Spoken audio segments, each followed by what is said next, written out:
Aujourd'hui, dans la santé des femmes, un gynécologue joue un rôle important. Des premières règles à la ménopause, c'est parfois bien plus qu'un médecin.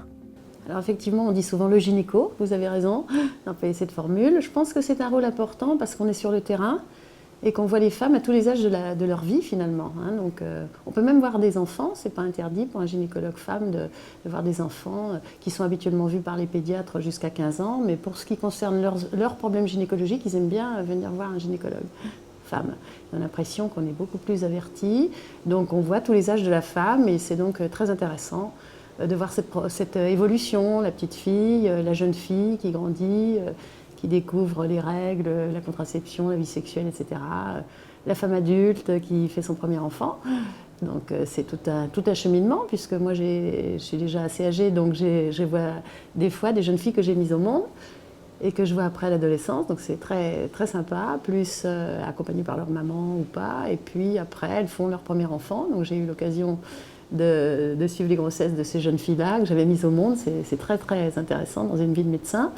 Et puis après, elles ont parfois des difficultés pour faire un enfant, donc je les suis aussi quelquefois pour des problèmes d'infécondité. Je pense que c'est une spécialité qui mérite d'être faite beaucoup par les femmes. Je vais choquer un peu mes collègues masculins parfois, mais c'est vrai que, autrefois il y avait les sages-femmes seulement pour les accouchements, et les femmes gynécologues, gynécologues accoucheurs aussi, les femmes sont devenues chirurgiens, les femmes ont beaucoup progressé dans la société, vous le savez.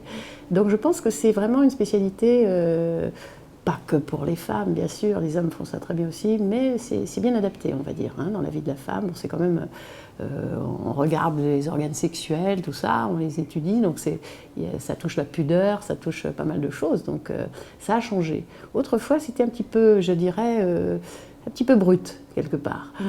Un changement qui rend les femmes moins réfractaires à leur visite gynécologique. Je pense que oui, les femmes veulent se faire suivre. La santé maintenant a un prix. Sans tomber dans des excès, je pense que les femmes se font plus suivre, ont compris ce que c'était que la prévention. On n'est pas simplement à soigner des maladies évolutives. On essaie de faire de la prévention, c'est très intéressant. Notre spécialité, quelque part, c'est de la médecine préventive. Parce qu'on cherche des choses qui n'existent pas, on fait des dépistages, des choses comme ça, donc on est presque avant les maladies. Donc c'est très intéressant, ce sont quand même des femmes généralement en bonne santé, donc ça ne veut pas dire qu'on n'a rien à faire, parce qu'elles sont en bonne santé. Donc les femmes comprennent ça, elles se font dépister, elles viennent régulièrement, une fois l'an, et pas besoin d'une visite tous les mois, et de la surconsommation, mais ça permet d'avancer effectivement et de proposer des choses, des conduites à tenir préventives.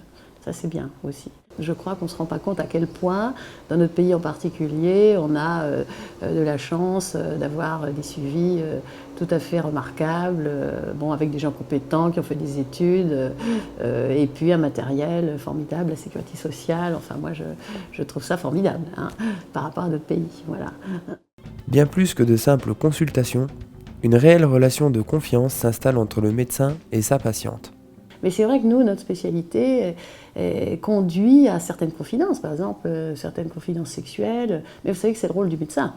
La confidence, c'est le rôle du médecin, le secret professionnel existe, on ne doit pas révéler ce qu'on a appris, que ce soit dans les familles, la maman qui dit des choses, eh bien on ne le dit pas à la fille, et réciproquement, même si on suit toute une famille.